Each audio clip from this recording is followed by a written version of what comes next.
Hi everyone and welcome to the Colour Cave where we like to play with art stuff. My name is Jem and today we're going to have a nice relaxing Sunday colour and chat in Colin Thompson's colouring book. I am absolutely in love with this book. It is published by Ravensburger and Colin Thompson is a gentleman who designs jigsaw puzzles for Ravensburger, and he's converted some of his jigsaw art into a colouring book. So yeah, it's lovely. What I will say about this book is it is very detailed, and there is there's a lot going on in all the pictures. So you can see I've started the first one here, and this is what I'm going to be working on today. The paper is quite toothy, so I have selected my Polychromos pencils, and I'm also using my blank Copic marker that is full of Zest Blender. I have talked about that in a video I did recently on blending tools, so I shall link that in the card for you, and I'll also stick a wee link down in the description if you want to check that out to see how I've done that. So I've just been working a little section of this bookshelf at a time, you know, in each little square, and I'm just going to continue on down here. I'm nearly finished this right hand column. Now I'm under no illusions, this is the sort of book where you're probably never going to finish it. It's never going to happen. The pictures are so intricate and so detailed, and even finishing one of the 2 pages in this double page spread I think would be quite an achievement in itself. So I just use it to kind of relax, and if I've maybe only got half an hour to colour, I tend to like to come in here and just sort of chip away. So we'll get zoomed in a little bit now. So you can see here, if I just square this up a little bit, you can see what I mean about the tooth of the paper. Now I have put several layers of pencil down in all these parts that I've coloured already, and you can see how grainy it is, and that's why I've found that using the Zest Blender is really helpful to smooth it out. So you can see the section above, I've already blended that out, and the pigment is sitting much flatter on the paper, and there's far less there's far less of the tooth of the paper showing through. So each of the sections of this, it's actually really cute because he's come up with sort of punny book titles, and it's in a sort of theme in each section of the bookcase. So this one is full of animals, and he has the Lizard of Oz, which, you know, that kind of thing just really tickles me. So I don't know, that's just maybe my sense of humour. What I am doing as well is I'm leaving the actual bookcase parts, the wood round the outside. I want to see how ridiculous the amount of colours and the different variations of colours I've used over the entire picture before I decide on a shade for the wood. So I'm deliberately avoiding those parts. So let's see what we've got left to colour. And this is one of these books where you think you're finished colouring a section and you realise, you know, you look back and you realise that you've missed something. It's quite nice that it's a bit like the Where's Wally books or Where's Waldo. You know, every time you look you see something else, and I kind of like that about them. They're the amount of detail and the amount of time it must have taken him to draw each of these images is absolutely astounding. It really, really is. So I've just got a few bits and pieces to do in this little section, and then I'm going to get on with my blender. Now the nice thing about it is in grayscale as well, so you have guidelines there to help you when you're putting down colours. And if you just want to use flat colour, you're still going to have some really nice contrast and some, you know, some shading and things in there without actually having to do too much work. So needless to say, in this picture I've not picked any sort of colour scheme, just for the simple fact that it's far too detailed and too busy to use any sort of limited palette. But that is absolutely a-okay with me. I'm absolutely fine with it because sometimes I like these kinds of pictures. I'm sort of trying to decide what these are. They look like tiny little cows all sort of asleep in a row down the side of this book. I'm not entirely sure. I might just give them some black patches and make them into, you know, your common or garden dairy cows. Holsteins or Friesians. I think they might look quite cute like that. I kind of want to give them some eyes as well. For those of you who are longer standing viewers, you will know that I think that some of the little creatures of Kirby Roseanne's, they look kind of soulless because they don't have any eyes. So let's see if we can just dab in. Yeah, that's better. Oh, that one's going to wonky. Oh, this is, I'm going to have to get like a teeny weeny nib for these little ones. Let's see if I can find my skinniest, finest fine liner. I do have a 003 Pigma Micron, and that's about as teeny tiny as you're going to get. So let's try with that. You can barely see them. That's about as good as it's going to get. Yeah, my hand's really shaky today. I've been getting kind of pins and needles down down the outside of my hand, and it's left me kind of shaky, so I'm not doing any drawing today. Normally on a Sunday I would spend a fair bit of time doing some drawing, and I'm working on a graphite piece just now, but when my hands are this shaky, it's a lot more relaxing to colour than it is to do anything else. Okay, I'm still looking. I'm going to leave this door as well. And I kind of like the fact that these are white because they stand out next to the dark colour of the book. So I've got this book here, and then I've got some of these labels that I'm going to have to colour in. And oh, I've got this little guy here as well. See what I mean? I keep finding things. I would love to know what this is. I want to give this a really funny name, like a gruffledumph or something, because it's obviously just a little monster, but it's got the most amazing eyelashes and the best set of teeth I've seen in a while. So a gruffledumph, I think that's what I'm going to call it. I don't know how you spell that, but we can figure that out later. Okay, so I'm just going to get some of these labels coloured in here. I've been using the set of sort of golden yellow colours that come in the Polychromos set, just to do the labels. Well, most of the labels anyway. Kind of like giving them that old book feel. I don't know what colour I want in this book. Let's pick something interesting. There's a cobalt green. Let's see what colour this is. Deep cobalt green. Cobalt green. Let's try with that and see what happens here. That is a lovely colour. I really like this colour.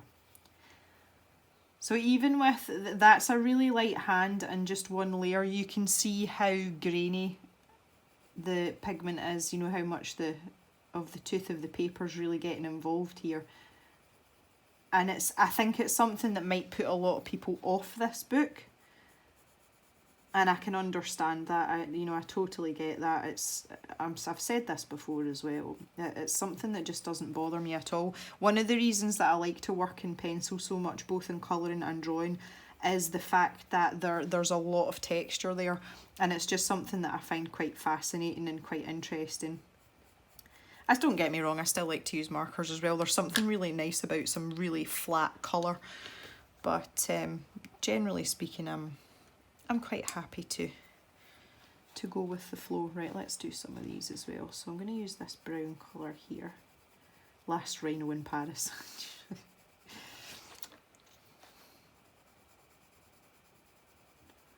I'm just doing a wee bit of blending. I'm not doing anything spectacular here.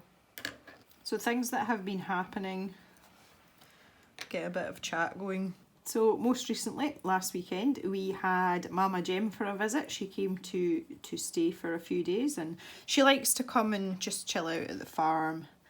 And I took her around to see all of our new babies and things. And while I was there, I did film some things. I'm going to do you guys a little, I'm going to do you guys a short sort of farm update video, because we have had a lot of babies and things born in the last little while, and I know some of you really like that stuff, so I did take some footage while I was out. We have a few new arrivals to show off and everybody's in love with them, so we did that. My mum has a really dodgy knee, and she is waiting to see if she's going to need some surgery on it. It's something that she's coped well with for a long time, and she does try to look after her knee, but it's really affecting her mobility now. So she has bitten the bullet and decided that she is going to go and get a knee replacement, and she has been deliberating over this for many years, in fact, now, and she's tried to put it off as long as possible, but it's inevitable now. Now, my father-in-law, so Mr. Jem's dad, had a knee replacement quite a few years ago, and I think he had a sort of bad time of it. The operation didn't really go the way that he wanted it to go, and he's been left with quite a lot of pain in his new knee. So I think that was kind of putting my mum off. Oh, it's Mr. Jem, I can hear him. That's why they're barking. I'm going to hear his dulcet tones in just a little minute. There he is. Yeah, so the upshot of Mama Jem having her knee replaced is, in the meantime, she has a knee brace that she has to wear if she's doing any sort of heavy work. So if she's doing things like housework or she's got to walk a long distance, then she's supposed to wear her knee brace, but she's not to wear it all the time. So when she came up, obviously she had her knee brace with her, which was absolutely fine.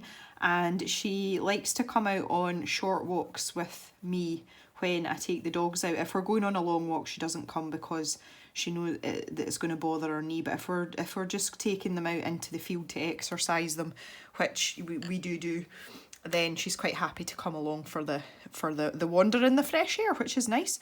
So we were kind of doing stuff like that at the weekend, last weekend, and everything was nice.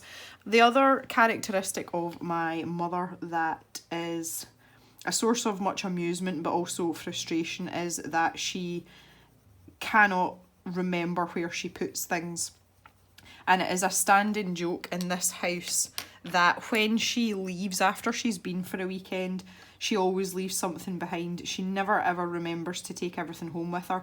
Now, part of her problem is that she just sits things down. I mean, within like 15 minutes of her being in the house when she arrived, she had stuff spread out everywhere.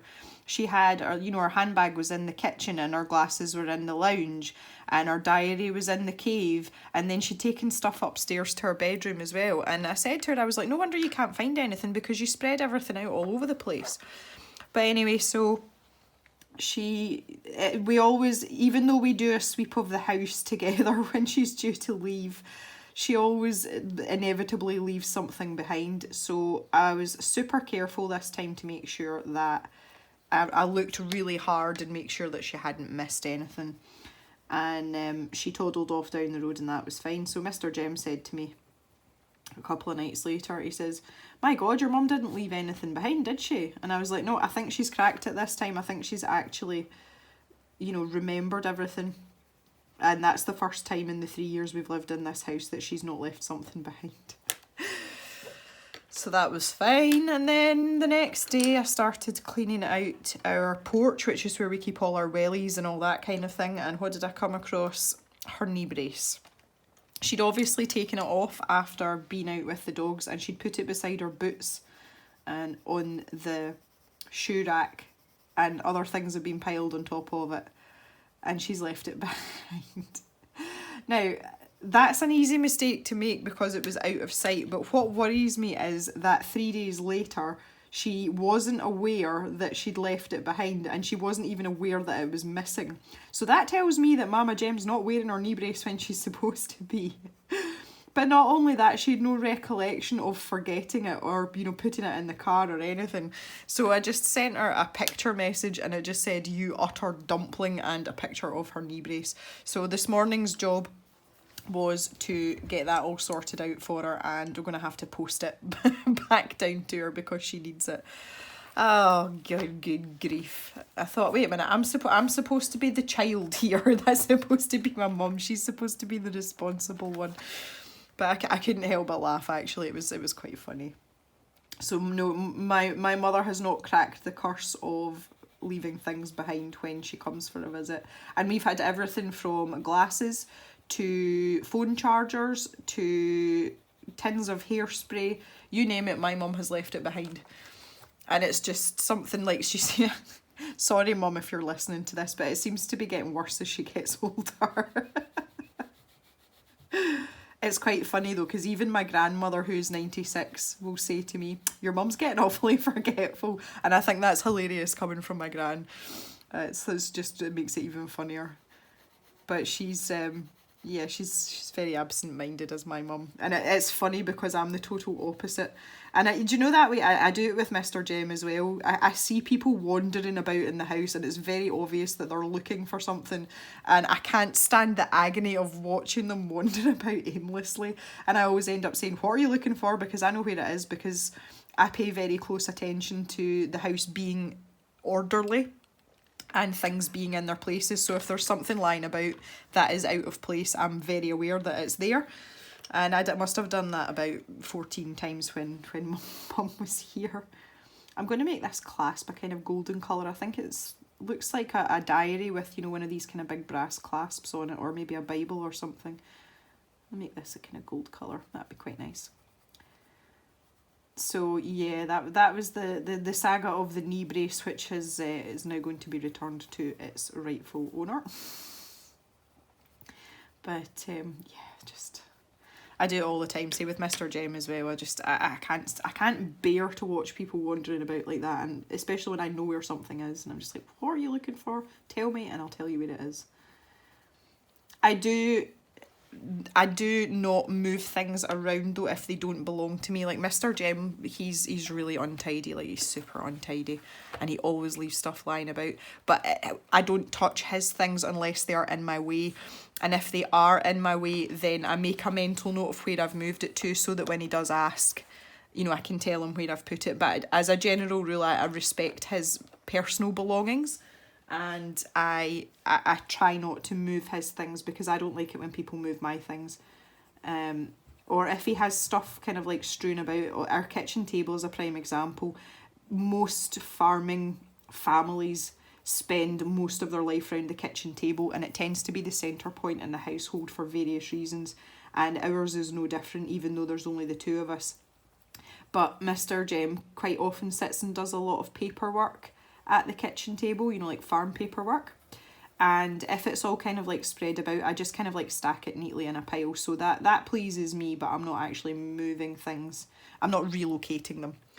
And that seems to be like a happy medium that kind of works for both of us. So, but it's just I have this thing, and I get to a point when people are staying in my house, I get to a point where I feel as if they're invading my private space, because all they seem to do is make a mess, and I'm quite happy to see them go, which sounds terrible, but that's just the way I am, I'm afraid. Right, let's get down to some blending with this now. So I'm just going to start in this top corner. And I'm not going to do every single part, only the ones that I feel that need it. And this orange book here definitely needs it. Let's see how much that's flattening out that colour. That's exactly what we want. Yeah, I like things to have a place. Everything should have a home.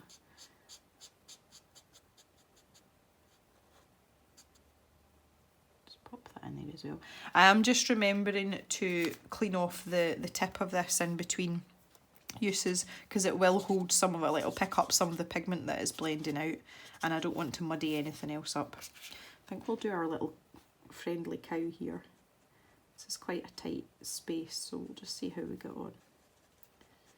Oh, I've got a little fly buzzing about.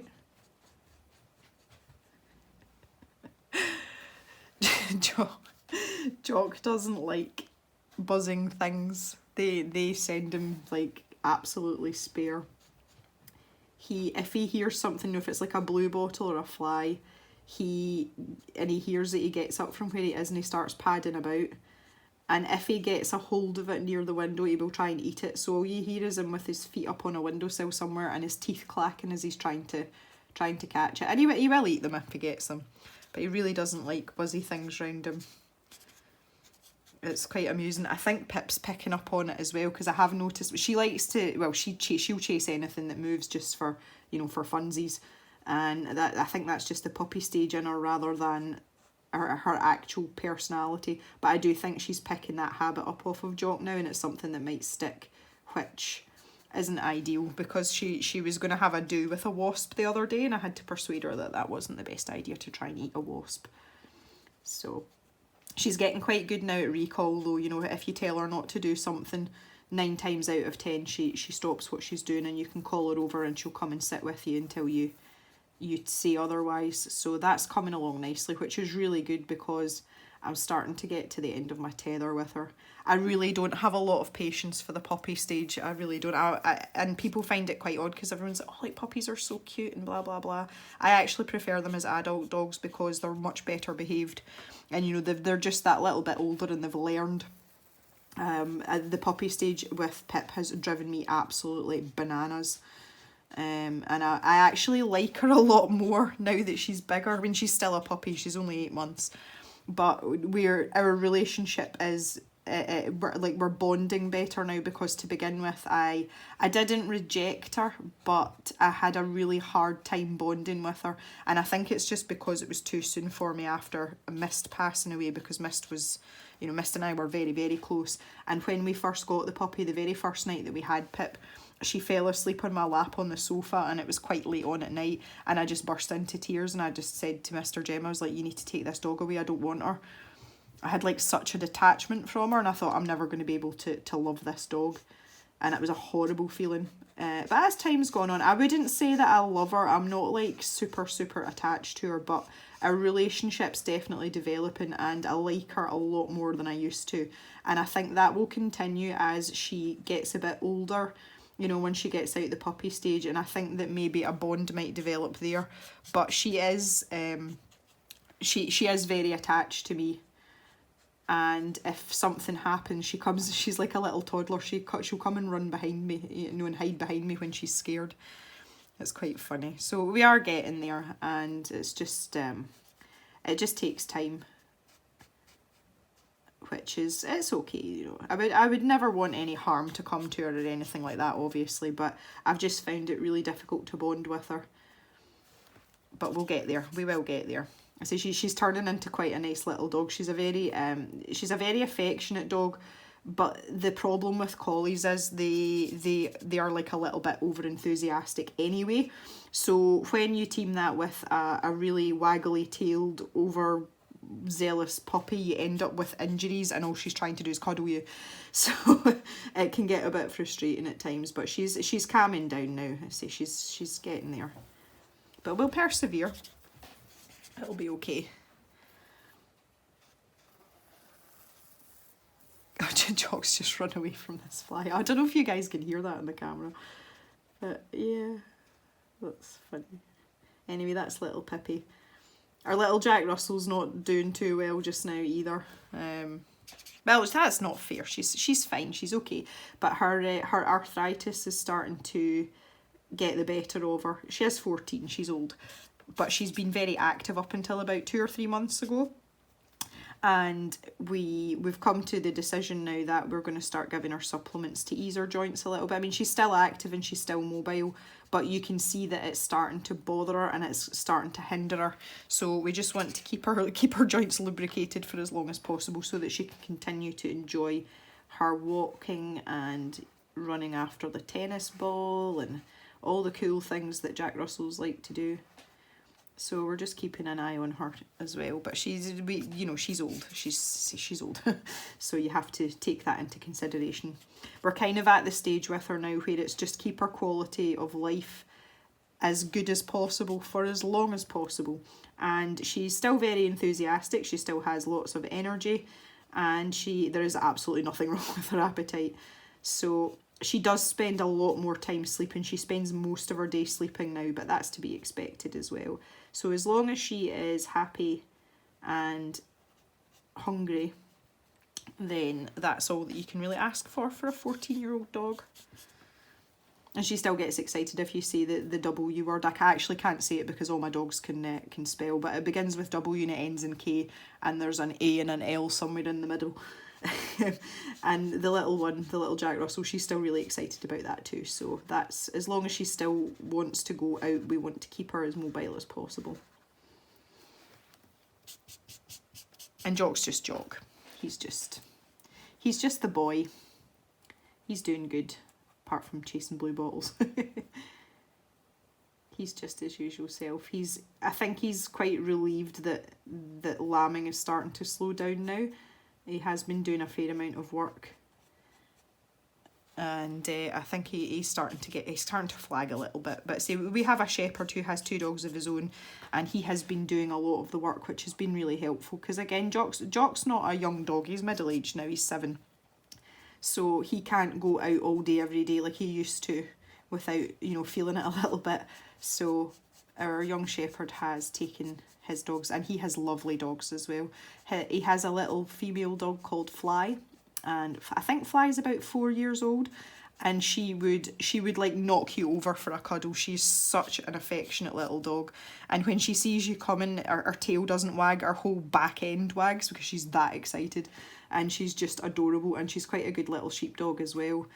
So she's been helping out, as well as Kel, which is our shepherd's other dog. He's a bit more kind of, I was going to say grumpy, that's not fair. He's a bit more reserved about people, and you kind of have to let him come to you. And once he's kind of figured you out, he's quite happy to come for a cuddle and a pet as well, so that's quite nice. But when he first arrived, and the first time they had a lot of sheep work to do, Mr. Jem and our shepherd took a dog each, so Kel and Jock ended up in the back of one of the work trucks together for the journey out to the sheep, and apparently they had a little bit of a do. I think they were obviously just sorting out the pecking order, but there was a bit of growling going on, and it turns out it was Jock doing the growling, which I find hilarious because he's such a pansy, like he really is. He's just a big girl's blouse. And it was him that was telling Kel off and saying, you know, no, this is my territory, this is my space. You're the newcomer, just you stay there. So that was really interesting. It's something that I always marvel at dog behaviour. I find it fascinating, because I would assume that Jock would have been at the bottom of the pecking order just because of his temperament, because he is really shy and he's a little bit timid, but apparently not. But I think he's got some of his bravery from dealing with Pip as well, because he has to tell Pip off on a regular basis because she's absolutely relentless, and sometimes Jock just can't be bothered with her anymore, you know, if she's pestering him to play, and he kind of grumps at her and tells her off. So maybe it's come from a little bit of that as well. Okay, so that little section's looking quite nice now. I'll have a little zoom out so that we can have a look. Have a look-see. There we go. Yeah, that's looking quite good. And we'll move on to this one down here. This bottom section looks like musical things because we've got a guitar and some speakers. So, gone with the woodwind. I love it. I'm just going to go and check on my little doggies and I'll be back. Hey, everybody's fine. The dogs have been playing musical beds. Woo's on the sofa bed here in the cave with me curled up, and the 2 collies are in the kitchen, but Pip's in Woo's bed and Jock's in Pip's bed, so I don't know where the logic is in that, but they don't seem to bother much about it, so we'll just let them get on with it. Alright, let's see what we can do down here. Now, this guitar, straight away, I'm thinking like Fender Sunburst colours. That's a bit like this here, actually. I have no idea what colours I used up here, that was like months ago. Okay, I've got my swatch book here, so I'm going to use that to help me pick out some colours. I think we're going to need some cadmium orange. It's quite nice when you're doing a picture that's as busy as this. It's nice to have a place to start, which is quite cool. That makes me happy. Now, where am I going to start the sunburst from? I think I'm going to have to start it here. I need somewhere that I've got a little bit of space.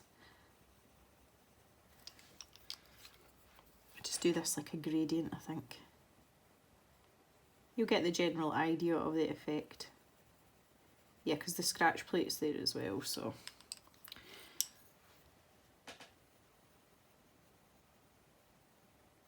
It's kind of bitty and fiddly.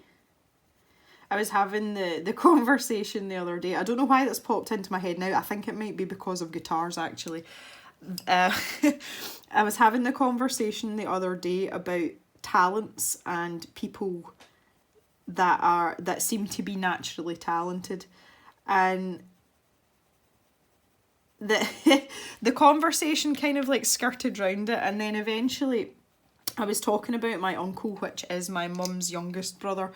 This is the one that runs marathons, and sometimes I go running with him and run races together and things. And he is one of these people that's just good at everything. Like, he can turn his hand to most things and make a pretty good job of it. and it's kind of irritating because he's just one of those people. But I have often said that I'm a jack of all trades, master of none. I can turn my hand to most things, but I've never been outstanding at anything. I'm pretty good at a lot of things, but I'm not outstanding at any, you know, I don't have a gift for anything. And it's something I've always been a bit kind of like miffed about. It's like, I think I would rather be like absolutely astonishingly good at one thing rather than be, you know, quite good at a few things. So this conversation led on to things that you're absolutely terrible at. And I've got quite a few, and there's a funny story behind one of them, which is why I wanted to tell you guys. I am terrible at being quiet, but I'm sure you're all perfectly aware of that. I cannot shut my mouth for love nor money. I have got better as I've got older. I think I'm a lot less of a motor mouth now than I was when I was a bit younger, and I'm very aware of it, and I try and shut myself up. You know, and I can feel myself sort of whittering on in situations where it's not appropriate, and I do try my best to keep that to an absolute minimum so that the people I'm with don't walk away with like bleeding ears. One of the other things I'm terrible at is sleeping. I don't sleep well, and I haven't slept well for a long time, but that's due to things that have happened to me when I was a bit younger, and I kind of deal with it. It's not really a big issue, to be honest. But the other thing that I was talking about that I'm terrible at is playing pool, as in, you know, the billiards type pool, not as in to jump into a swimming pool. And I have no idea why. The very odd time that Mr. Jem and I maybe go out to a bar or something, he quite likes a game of pool, and I just refuse point blank. I will not play pool with him. I just won't do it because I'm not prepared to embarrass myself. And my cousin is actually, he's like semi-professional, and he tried to teach me to play pool, and it just went horribly wrong. He was like trying to give me the basics, and he's like, right, you need to do this, and I'm like, no, this just isn't happening. And it's something that even I've tried a couple of times, and I can't pot a ball if it was required to save my life. I really couldn't. I'm just in my swatch book here, and I was kind of looking for like a bluey grey colour, and what's springing to mind is the slate grey in the Prismacolor set, and there isn't really an equivalent in the Polychromos. So I think what I'm going to do is I'm going to take one of the cold greys. I think I'm going to take cold grey 3. I've got cold grey 2 here, that'll do. And I'm going to put a tiny bit of the Indian Throne blue over the top of it. See if I can't get some sort of mix. The indigo might be too dark, so I think, yeah, the Indian 3, no. Try with the Indian 3 and see how we go on. So yeah, I'm useless at pool. The other thing I'm really bad at is sewing. And again, I don't see the rhyme or reason to it. But to put you in the picture how bad my sewing skills are, I'm quite short, and I only have a 27.5-inch inside leg. I have really short legs. So quite often what happens is when I buy garments, sometimes, especially trousers, I have to have them taken up, you know, cut a few inches off the bottom so they're not trailing on the ground. And at one point I thought to myself, and I think I was probably in my early 20s, so I mean I was an adult, and I thought to myself, this is ridiculous. Surely you can learn enough and practice enough to be able to stitch up a hem. So I was kind of like determined that I was going to do this, and I was going to take up it was a pair of jeans. In fact, no, it wasn't. It was a pair of work trousers. That was back in the day when I needed work trousers. And I was absolutely determined that I was going to take these trouser legs up myself. So under the watchful supervision of Mama Jem, who sews everything, she said, right, okay, I'll help you, it'll be fine. So we were sitting, and I was sat on this little wooden stool, and my mum has it's like a little dressing table mirror, and it's got little drawers underneath it, and in the drawers is where all her sewing needles and things were kept at the time. So I was kind of rummaging about there. So I was sat there at the window on this little stool, and I started to take this hem up, And it was going really well, and I was being really careful to make sure that my stitches were all even and that they were quite neat. And that I was, you know, that was making sure that the measurement and where I was pinning the hem and everything up was all even as well, so it wasn't going to be lopsided. So by the time I'd pinned it up, I was quite pleased with myself, and Mama Jem double checked it for me just to make sure I didn't have anything wonky. And then I started sewing, and I was going round and round, and I was doing that way. I was kind of getting into a rhythm. I was getting the hang of it, and I was like, yeah, this is easy. I can do this. So my mum came through and she said to me, she said, how are you getting on? So I was like, look what I've done. And I held up the trousers to show her the hems at the bottom. And as I lifted them up off of my lap, my knee jerked up with the trousers. Now, it was at that point that I realised I'd actually sewn the work trousers to the jeans that I was wearing. So yeah, that was the end of my sewing career right there. And needless to say, now Mr. Jem sews things up. He'll sew buttons and things on. He's fine doing that. Anything more complicated than that, then it goes to a professional person. So yeah, that's how good I am at sewing. I'm not very good at woodwork either. We had, when we were at school, I don't know if they still do this with the kids, but in first and second year, so that's, you know, like when you go to high school, the first 2 years in high school, and they do sort of generic lessons on everything, you know, to give the kids a bit of everything. So we had a sort of, I can't remember what they called it. I think it wasn't called woodwork. They called it something else. I've no idea what it was. But anyway, you did a bit of metalwork and a bit of woodwork and all that sort of thing. And what our first woodwork project was to make a pot stand, you know, like that you would rest a hot pan on. And it was literally just a cross of wood, and you had to cut a notch out of one part so that the other part would slot in. So there was no nails, no nothing. All you had to do was measure it and cut it. And I had about 14 attempts at that, and finally I got one to stay together, and I took it to my teacher, and he took one look at it and threw it in the bin, and he says, I'm going to give you a mark for trying. And I was absolutely devastated. I was really, really devastated. So yeah, my woodworking skills weren't up to much, which again I find really odd, because, you know, you would think that someone that's creative would be able to execute something like, you know, someone that's good with their hands, but if apparently not. So there you go. Things that I am useless at, there's quite a few of them. But I mean, it's not even that I'm not that good at them, I am terrible at them. And I think that's just the, you know, the world's way of balancing things out, because there are quite a few things that I'm reasonably good at. One of them being playing the guitar, which is how I got to this point in the first place. I do like to play the guitar. I do like to sing. I would not say I have a fantastic singing voice, but I can hold a tune. So I think that's just the cosmos's way of evening out the playing field a little bit by making me absolutely awful at the things that I'm not good at. So yeah. I would love to hear if any of you are catastrophically awful at something and what it is, because it's something that I find quite entertaining. And you usually find that if someone is really bad at something, there's a funny story somewhere about them trying to do said activity. And that kind of thing just really tickles me. I like funny stories like that.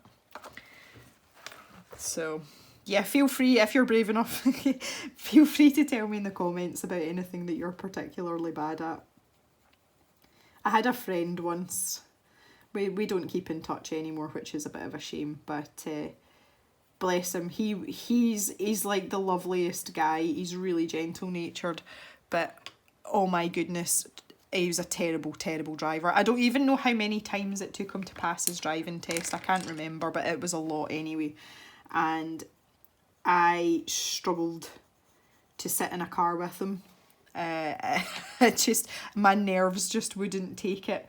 And I didn't actually have the heart to say anything, because I didn't want to. He was my friend, I didn't want to hurt his feelings, but his driving was absolutely awful, like terrible, terrible, terrible.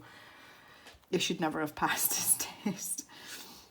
And yeah, he bought, at one point he bought himself an old Ford Capri, which for my generation is kind of like quite an iconic and cool car. I mean, I know they really weren't cool at one point, but he bought this 3.2 litre Ford Capri and it was absolutely hanging in bits. You know, I think he paid something like 60 quid for it because it basically didn't start.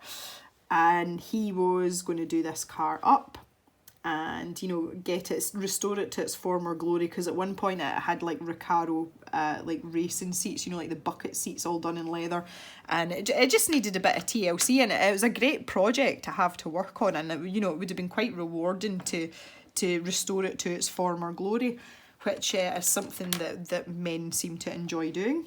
Mr. James no exception. He would love an old tractor to do that with. But this friend spent so much time and money, like his weekends, he never worked at weekends, so on a Sunday, if the weather was even remotely half decent, he would go out really early in the morning and work on this car. So eventually he managed to get the engine going, and the car ran, and it was road legal. It still left a lot to be desired, and it was like this horrible shade of like burgundy. It was disgusting.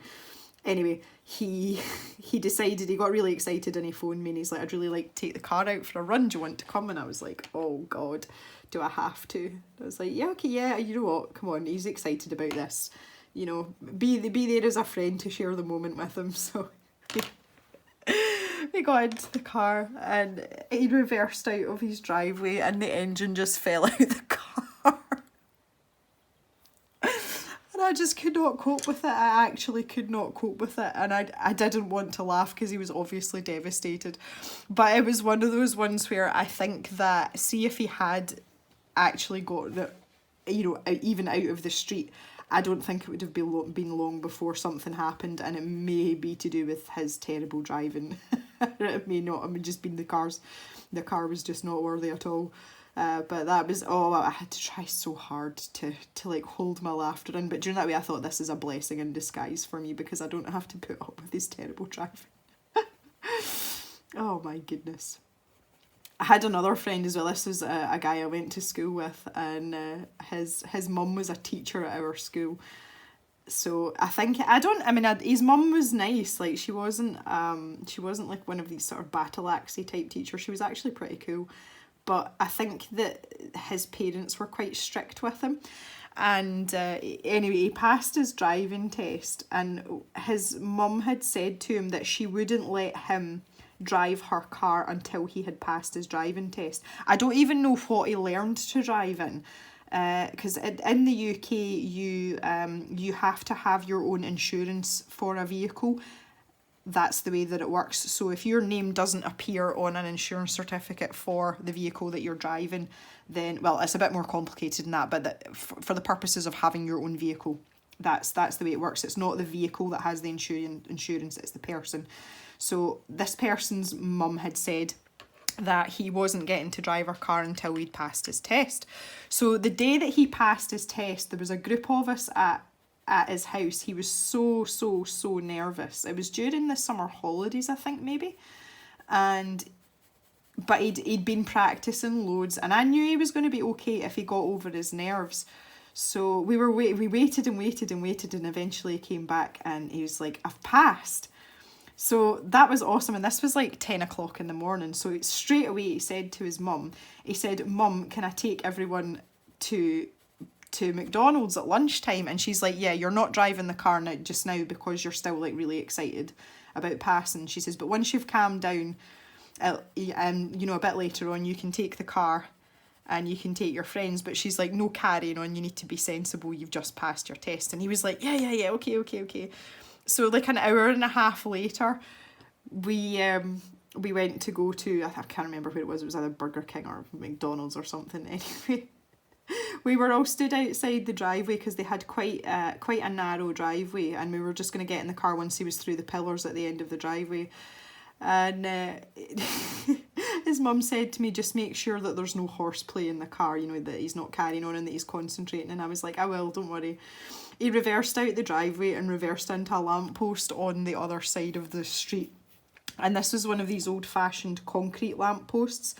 and it came crashing down on the boot of the car and like smashed into a million pieces all over the road.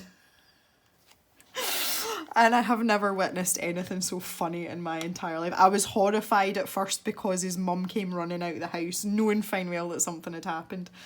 And oh, what a disaster. Thankfully, it was quite a quiet residential street and there was another way in and out the street, so he wasn't stopping anyone from, you know, from getting in and out the street. We had to phone the police, and the police officer was in absolute kinks of laughter, and he's like, this has got to be a record. He says, you know, we've had quite a few people that have had accidents not long after they've passed their driving test. He says, but this is like 2.5 hours. That's got to be a record.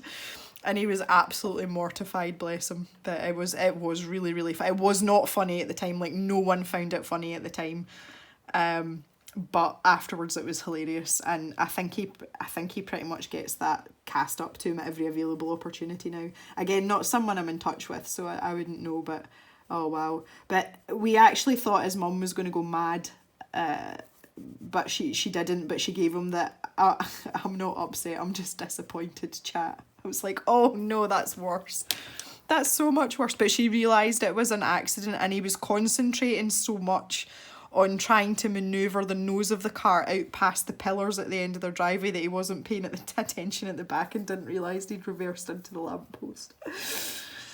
Oh yeah. Oh, the stories of youth, it's so much fun. This is actually making me really cheery. It's just tickling me something chronic. I'm just trying to decide on what to do with the rest of these books. I think I kind of want to stick with bright colours. I mean, there isn't really any rules for this, so I don't know why I'm not just going for it. But let's have this light phthalo green. This is quite a delicate shade. Oh, some of that in there. Why not? So yeah, the joys of learning to drive. I was actually looking at my license the other day, and I realised that the reason that I was looking at my license was that Mr. Jem and I were having a debate, and it wasn't an argument, it was a debate about how long we'd been driving. And I was working it back, and I was sure that I knew what year I'd passed my driving test, and it turns out that I had to go and look. But when I looked at my driving licence, the new licences don't tell you. All the licences have a 10-year expiration, and you've got to renew them. You don't have to reset your test or anything, but you have to renew your licence. But I was looking on there to see if it might tell me, if that information was on it, but it turns out it wasn't. I'm really not happy with my colour scheme here. I think it's because I don't have one. So I actually had to sit and work it back, and because Mr. Jem and I are the same age, there's only 6 months of a difference between us. He's 6 months older than me, and I didn't pass my test until I was 18. The legal age to drive in the UK is 17, and most people will pass their test maybe slightly before or around their 18th birthday, and I was no exception. But Mr. Jem passed his test when he was 17, so this is what we were trying to work out. Anyway, we got there in the end, but it made me realise how long I've actually been driving for, and yeah, it just kind of made me feel a little bit old, to be honest. It's things like that make you realise, and I'm not a person that goes on about, because to me age is just a number. If you look after yourself, it's really about where you feel you are mentally in terms of your age, as far as I'm concerned. And both my grandmothers are a testament to that. So my dad's mum, my Italian grandmother, she died last year and she was 95, and my other grandmother's 96 and she's doing really well for herself. So yeah, age isn't a huge concern to me. But when things like that crop up, it makes you realise, you're not, because I still feel like I'm in my, early 20s, but clearly I'm not. I'm like, oh, okay. Oh. So yeah, that happened as well, that the shepherd that we have, our new boy, I don't want to mention his name. I haven't even asked him if he's okay with it. I think he would be, but just in case he's not. But our shepherd is a young lad. He's not even 21 yet. And we were listening to throwback songs on the radio, and Mr. Jem had said, he's like, oh, this is a banging tune, and whatever. It was like some old dance tune anyway, but that was when we would have been first going to nightclubs and things like that. And the young shepherd turned around and went, "What year did this come out?" And we said whatever year it was, and he was like, "I wasn't born." And I was like, "Oh wow, that really does make me feel old." You weren't even like a twinkle in your mother's eye. And Mr. Gemini are out larging it in nightclubs, probably underage right enough, but I thought, oh wow. So yeah, there's things like that that just put you back in your place, you know. It's like my nephew as well. He's a cracker for it. He might watch this as well actually, but I was round at my brother's house not that long ago, and all the kids were there. So my oldest nephew is a teenager now, so you know he's kind of like, it's not cool to hang out with the little kids, but it's not cool to hang out with the adults either.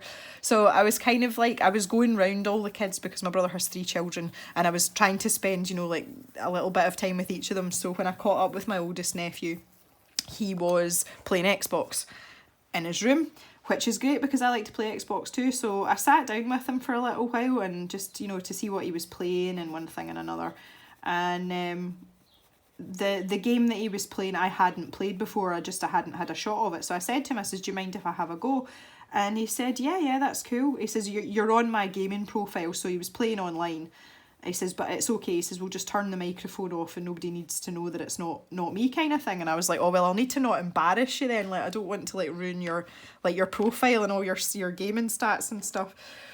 So he was telling me all the buttons, and he was explaining, you know, just how I was getting familiar with it, and he was explaining the objectives and everything like that. So that was all pretty cool.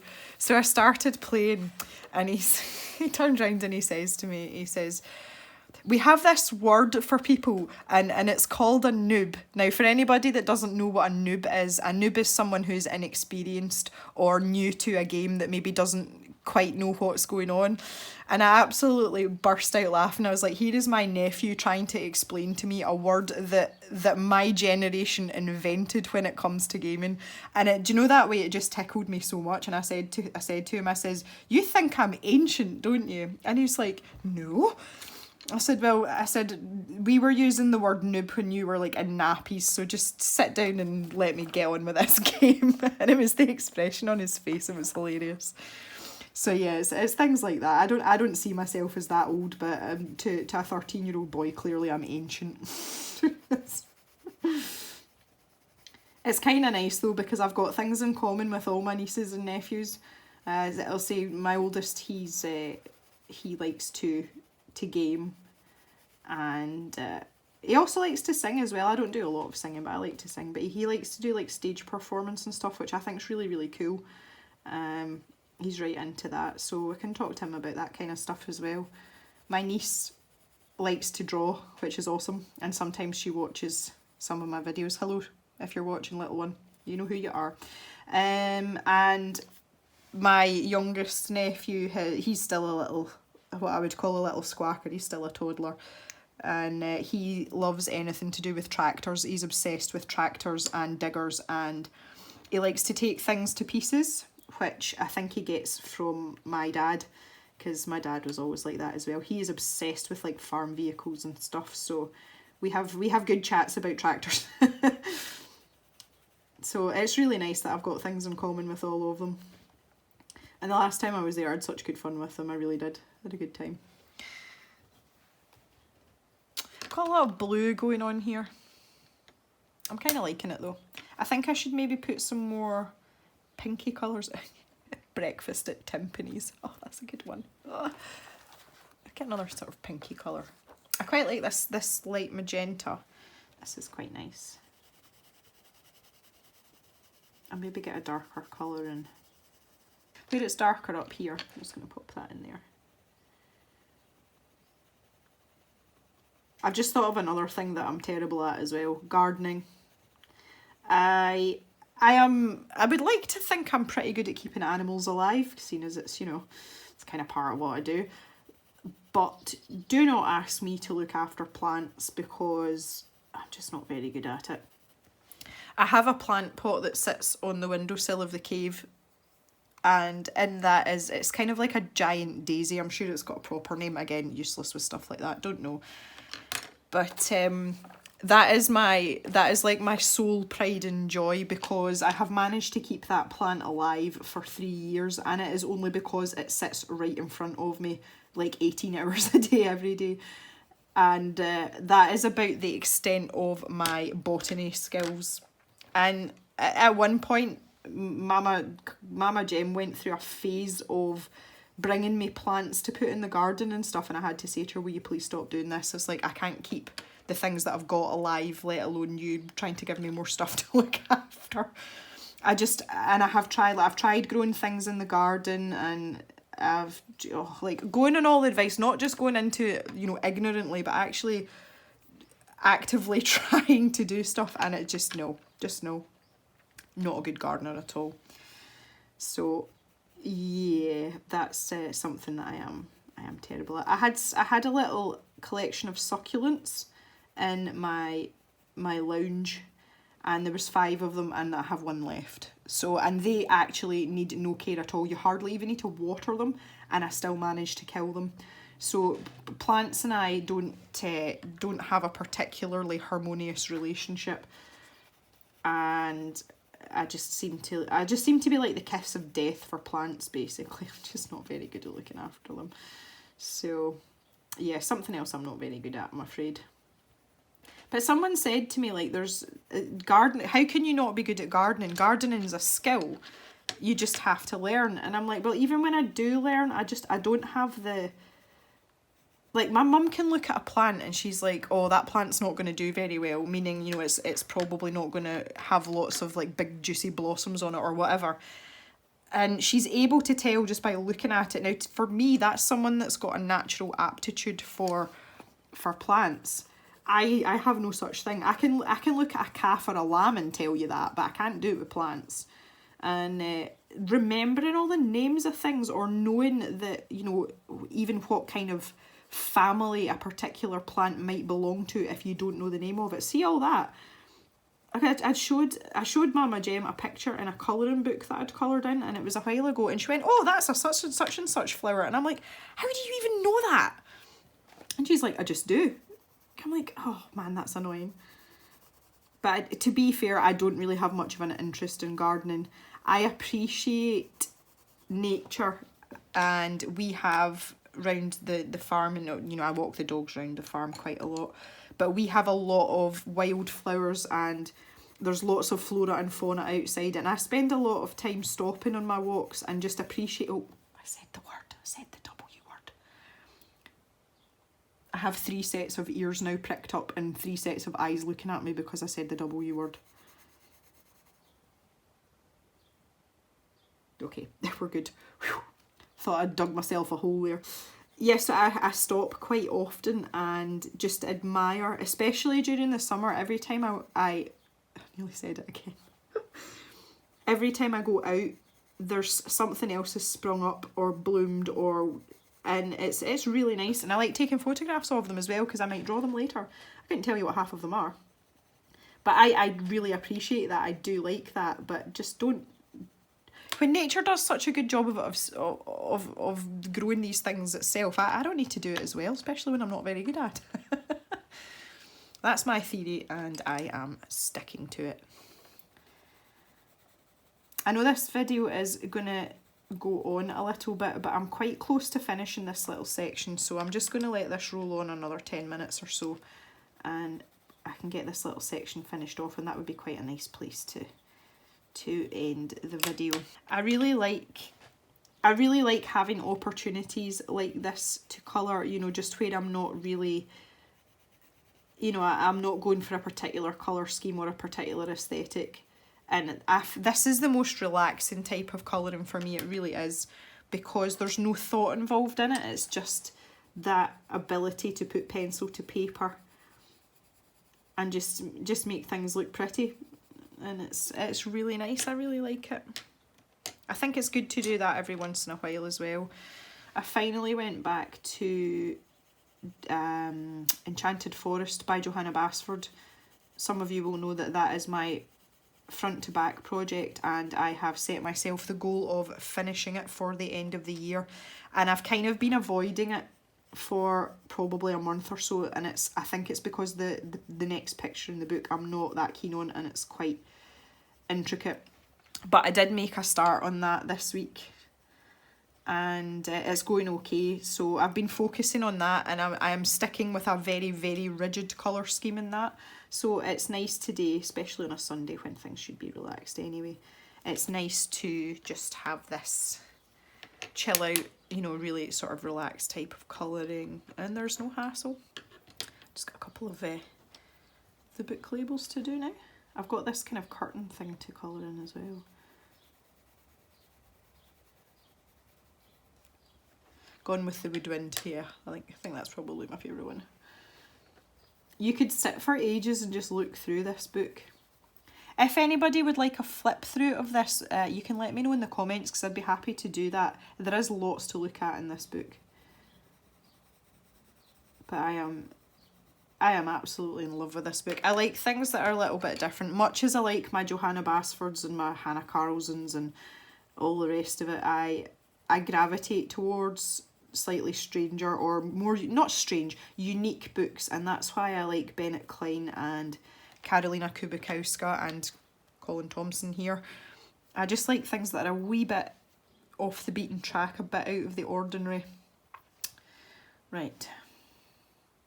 I think I'm going to have to go with one of these blues, but I'm going to use a light one. I think that looks like a shade's pulled down in the doorway of that to match. You know, as if it's maybe closed. I'm not even going to fiddle about with the frame round the door and round the window. Yeah, I'm going to get a darker grey. Let's see what we've got here.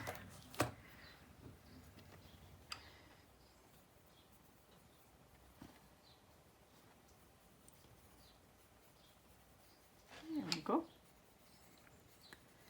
Yeah. I'm just going to put in a little bit of more of an accent on these paving stones as well. I can hear Mr. Jem banging about out the front of the cave. The workshop for the farm is a couple of 100 metres up from the edge of the cave, so sometimes you can hear him bashing about with bits of machinery. I don't think the microphone on the camera picks it up right enough, but it's very off-putting for me. Right, there we go. I think that's as much as I'm going to do there. So I've just got back to my blender pen. Someone left a comment on the blending tools video about Frankenstein in a marker, and that made me laugh so much, because that's exactly what I've done. I've Frankensteined a marker. That really tickled me. So for whoever left that comment, I'm sorry I can't remember who it was, but you made me laugh. That was quite funny. That's an excellent turn of phrase, and I do appreciate a good turn of phrase. The other one that I heard recently that I thought was very, very descriptive was by a lady called Emily Artful. If you haven't checked out her YouTube channel, she's not everyone's cup of tea, but I absolutely love her. I think she's brilliant. And she talked about, she ran out of little plastic like sleeves, you know, like little see-through envelopes, and she uses them to put her artwork in, and she'd run out of them, so she'd taken like 2 smaller ones and stuck them together to make this sheath for whatever it was. And she said she had to hobo rig it, and I just thought that was such a good description. And I thought of Mr. Jem, and I was like, Mr. Jem hobo rigs everything. It's a farmer thing. But I was like, yeah, I'm using that. I'm definitely using that. A hobo rig. I love it. Absolutely love it. See, we quite often as well, and it's no disrespect to anyone, so please, if you are offended by this, please don't be, because I don't mean it like that. But we talk about hillbilly stuff a lot, because obviously we stay in a rural area. And one of the things that is, it keeps popping up on the internet around the summertime, and it's a makeshift swimming pool, and you take big, massive, square hay bales, and you build up like a swimming pool shape, and then you get a massive sheet of plastic, and then you just fill it up, and we call that a hillbilly swimming pool, or a hillbilly hot tub. And so that's the turn of phrase we would use rather than hobo, but hobo rigging, I really like that one. Really, really like that one. I talk about my hillbilly internet a lot as well. Again, just being out in the country, our internet connection is incredibly slow and very, very unreliable, particularly in bad weather, which obviously being in Scotland we get plenty of. And I do talk about my hillbilly internet quite a lot. So apologies if that word offends anyone. I'm hoping it won't, but I do not mean it in an offensive sense. I refer to it purely from being a person that lives in a rural area, so I'm kind of poking fun at myself. I don't know. So yeah, anyway, enough about that before I upset anybody else. You can see as I'm going along here, I'm picking and choosing the parts that I'm using this blender pen on, and that is just purely down to preference, because I'm not really into this like really polished finished look. There's just some bits where the paper, like especially with the darker colours, it does make the paper look really, really toothy, and you know, it looks really grainy and unfinished like this one down here, but I don't need to use it everywhere. Still got a little bit of blue in that, you can see it's kind of bled on there. That's okay though, it's not that noticeable. I really like this colour, like I really, really like that colour. Green is my favourite colour, and I do like a lot of the sort of greeny blue colours that come in the Prismacolor pencils.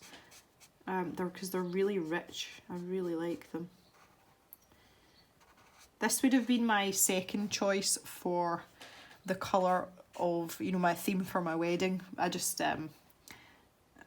I went for like a sage green colour, because that is actually my favourite colour, but that colour came a close second. I think if I'd got married in the autumn or the winter, I maybe would have picked that shade instead for, you know, like my bridesmaids dresses and bridesmaids. Listen to me talking like I had 12 my own bridesmaids. I had one bridesmaid and it was my best friend.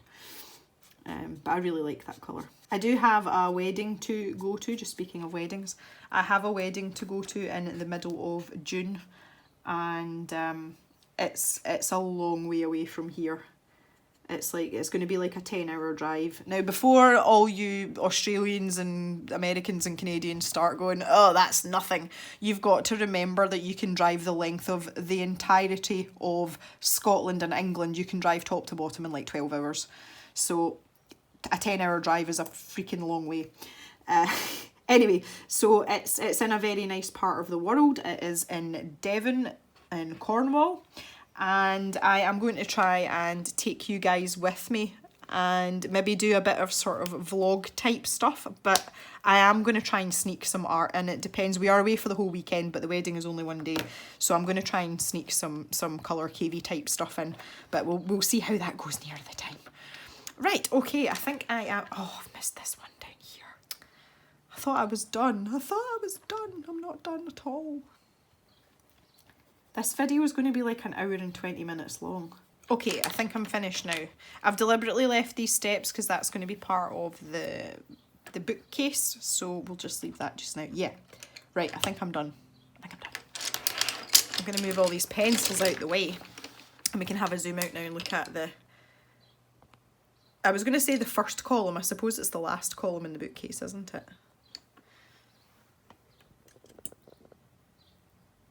There we go. Oh, nearly. I'm trying to get the whole thing in. That's better. So that looks quite nice, but see, when you come over, that's only like one. I've still got another 3 columns to do. But I think this is going to look amazing when it's finished. There is a part in the back of the book when you unfold the flap. There is the jigsaw version, aka the coloured in version, that Colin would have coloured himself, and interestingly he's colourblind as well, which I think makes it even more amazing. So this is a really cool book. If you can put up with the paper, it's well worth it. But as I say, if you want to see a complete flip through, you can let me know in the comments. Right, this video has run way over. I hope you enjoy this and it fits in and keeps your Sunday nice and relaxing. And we shall see you back in the cave on Thursday for another video. Have an awesome day, guys, and we'll see you next time.